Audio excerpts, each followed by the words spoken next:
It's not loud. It doesn't wake you up in a panic at 2 a.m. It lingers quietly in the background of your life. You're doing okay, you're functioning, you're getting by.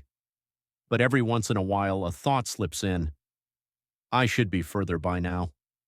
Not because someone said it, because you did. You don't actually fear failure. You fear becoming someone who never fully tried, someone who played it safe, someone who almost did something great. This is the fear of not living up to your potential, and it weighs more than most people admit. Inside your mind, there's another version of you, the one who got it right, more disciplined, more focused, more confident. That version wakes up early, takes risks, finishes what they start. And every time your real life doesn't match that imagined future, you don't just feel behind, you feel guilty, not for who you are, but for who you could have been. Maybe growing up you were called smart, talented, gifted, and at first it felt good, until it became a standard.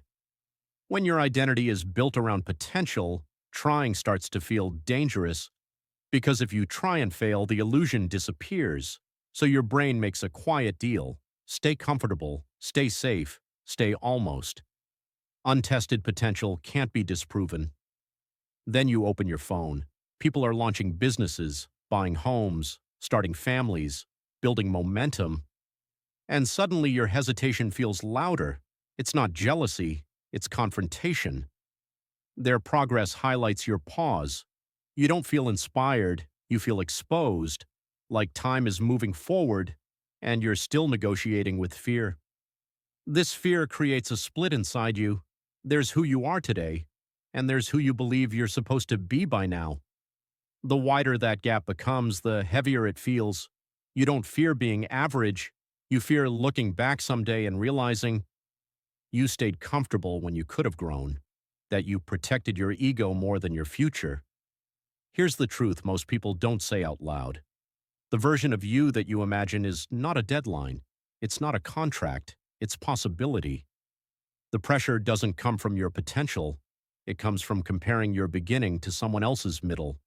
You are not behind. You are evolving at a pace that fear finds uncomfortable. Stop measuring your worth against a future fantasy. Growth isn't a race. Potential isn't a ticking clock. It's a direction. And direction only matters if you're still moving. The real tragedy isn't failing. It's convincing yourself that you're already too late. You're not late. You're not wasted. You're unfinished. And unfinished means possible. We don't chase potential. We decode the fear that keeps us from stepping into it. If you're ready to understand the psychology behind hesitation, subscribe to the Shadow Mindset. Let's stop fearing who we could be and start understanding why we hold back.